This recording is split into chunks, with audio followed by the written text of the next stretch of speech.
کتونکو علب خان شیرپو ویلفیر فاونډیشن د دغه روانه سلسله ده. دا مور وایي چې 2 کاله دله رالم نو د پته نه لګي خو د هغه چینې شینکۍ نه 2 کاله خو د روژه کې نه ده راغلې.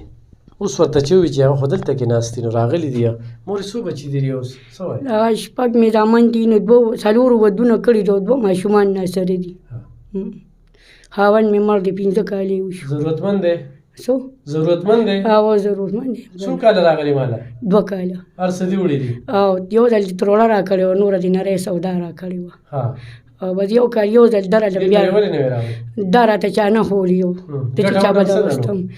بچي مې هر ګاډي چلی په کوواټ کې ښځو سره دي 2 ماشومان ما سره دي. تا پکې نشي ساتلی؟ نه که نه تلي دي جګړې را سره کوي. مورې ستا څو بچي دي؟ 5 جنکۍ دي 2 هلکان دي. څو جنکۍ؟ 5 جنکۍ دي. 4 هلکان دي. 2 نو ګټه وټه څه ده؟ بس هغه خواري مزدوري را نشي کولی واړه دي.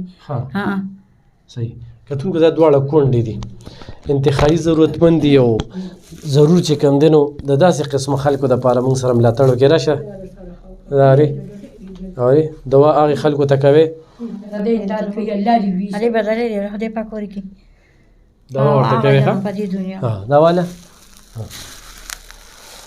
کتونکو خو ستاسو ملاتړ او مرسته روانې داسې ډېرې میندې چې کونډې دي ضرورتمندې دي د ګټې وټې څه نشته ګرانه ګراني ده په دې کې ژوند ډېر ګران دی. چلم چې الله پاک ورکړی ده په خپل چم ګاونډ کې غریبانانو له ورکې او خو بیا وایي چې نشي ورکولی له موږ له یا اوړه واخلې یاره له چیني والې یاره له غوړي والې سره له والې راولېږې ضرورتمند راځي ښې چاڼکو نو بیا ورکوو چې د هغوی هغه فریادونه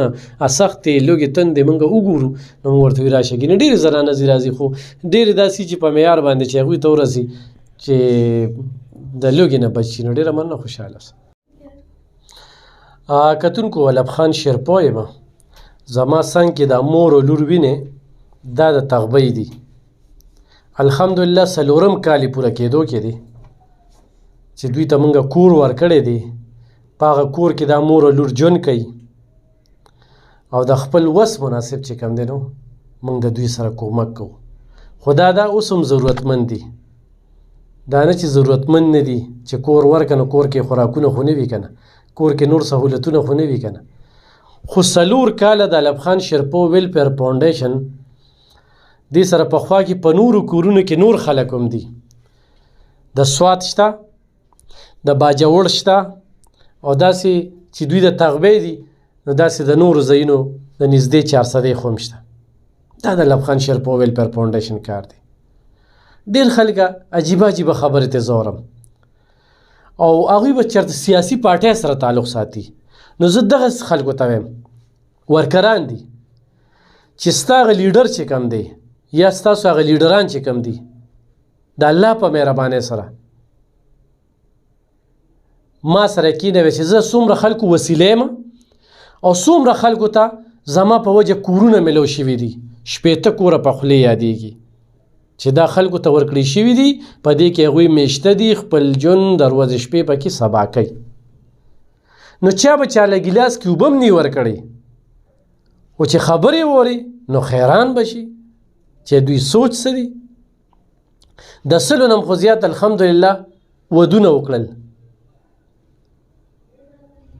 اوس به هم دې مور ته همدغه خبره کوله چې د لور د رشته وی ورېکه او رشته یې مشوله نو څوک چې د چا په سر باندې لاس کېږدي نو موږ پې خوشحالېږو لالچ هم پکې نشته دی. خو زه به تاسو ته خپل کم پراجیکټ او کم کار ښیم په دې 1.5 کال کې به دوی له زه د دوی کور خواته ځای ته نه یم ورغلی. دا ډېر خلک نور تورونه لګوي موږ سره دومره وخت نشته. تاسو راشئ په کوارټرو کې په کورونو کې کم قسم خلک اوسېږي زه به هر چا ته ور وم چې زه علب خان شیرپو یم چې تاله مې کور درکړی د الله کور ورکړی دی د الله په مهربانۍ هغوی ته میلاو شوی دی زه صرف وسیله شوی یم خو زه د خپل رب څومره شکریا چې ادا کړم نو کمه به چې الله پاک په ما دومره مهربانه دی چې زما په وجه باندې نن ډېرې تورسرې د چت ته لاندې ژوند کوي محفوظه ژوند کوي. دا ډېر خلک خبرې تر وکړي نو زما په زړه څه ارمان نشته ما نه چې الله پاک کم کار واغسته دا ډېر کمو خلکو نه به داسې کار اخیستی وي د دومره تنقید د رد و بدو خبرو خو خبرې چا وکړي د یو سازش لاندې چې کوم دی نو خبرې وشوې داسې اخوا دې خوا نه شي چې یاره دا لکه موږ خو دې خلکو ته وایو چې نه الیکشن کوو نه په چا احسان کوو نه د چا احسان اخلو نه چا نه ووټ غواړو نه چا نه نوټ غواړو بس یو کار دی خدای را نه اخلي او خدای دې قبول کړي زمونږ منډه تړله ده په دې مقصد یې نه کوو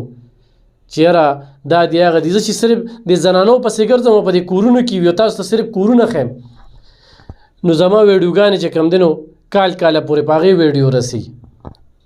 خو نه معاملات به د الله سره ټیک ساتو د انسانانو سره نه مورې 4 کاله شو ژوند د ما سره څنګه تېر شو زمونږ په دې 4 ماشاءالله اوسه پورې هر څه ډېر ښه تېر دي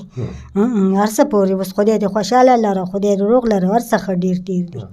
تاسو زه تغبې یو په یو ګاڼه کې اوسېدی که نه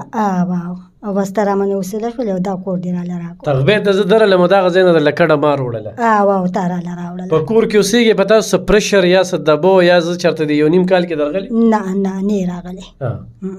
څه پرشر دبو خو د باندې نشته نه خپل ژوند ښه په ازادانه تېروې علاقه کې د خلک عزت هم درکوي ولې چې د الف خان شیرپو دلته راوستي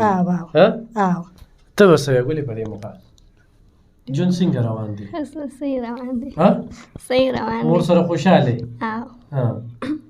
کور کې هم خوشحاله مخکې ژوند څنګه تېرېده هغه لږ راته ووایه چې ګاڼی کې هغه ژوند د مور سره بوده کېدې او په دغه ګاڼی کې په یو کټ کې یو سپی به و داسې وه سخت هم تېرې کړي کتونکو دوی ډېرې زیاتې سختې تېرې کړې دي د دوی ژوند چې کوم دی دوی په یو ګاڼی کې اوسېدلو ځان ته یې کټې ښودلو بره او لاندې به چې کوم دی نو دوی پکې یو سپی چې کوم دی هغه به دوی بچکوله دا ونیسئ چیني نن خو تاسو به کتلي وي نن په یوټیلیټي سټور کې چاته غوړي نه میلاویږي ښه دا ځان سره غوړو ډبې او دا والا د غوړو بوری ګلې ښه نو کتونکو د ښه کار ستاینه وکړئ نه چې سوچونه نیګیټیو مه ساتئ په خپله یو کار نشئ کولی دوا وکړئ یو ښه ویډیو شیر کړئ د سره دې کې هم ستاسو برخه واچولی شوه کم سړی به تنقید کوي چې هغه په یو داسې مرض کې اخته دي چې د چا ښه کار برداشت کولی نشي ښه کار نشي برداشت کولی نه به تنقید هم کوي او بلا جواز لګوي زه حیران شم هغوی یې کنځلو ته چې وګوري یا به تصویرونه په سوشل میډیا لګولي وي زه چې دا کومه طبقه ده کوم مخلوق دی دا د کوم مور پلار نه پیدا دي چې دوی دا کوم تربیت دوی ښیي هر انسان د خبرو سره د هغه تربیت ښودلی کېږي د مور پلار ښه دا یاد ساتئ نو کتونکو زموږ دا کار روان دی دا کار موږ نه الله پاک اخلي او دا به سلسله به روان دی انشاءالله مخ په وړاندې به دا نه چې دا به بنده شي تر کومې چې ژوندي یو خو دا هسې په دې مې دا خبرې اترې کولې چې څوک هم نه د چا رزق بندولی شي نه چاته مسایل او وایي چې یاره زه د بل ته کوی کنم نو په هغه کوی کې اکثر دغه خلکو لار شوي وي نو ښه سوچ وکړې مینه خوره کړې او د نفرت له لور کې لتې لږ ژوند پاتې چې ښه تېر شي ډېره مننه خوشحاله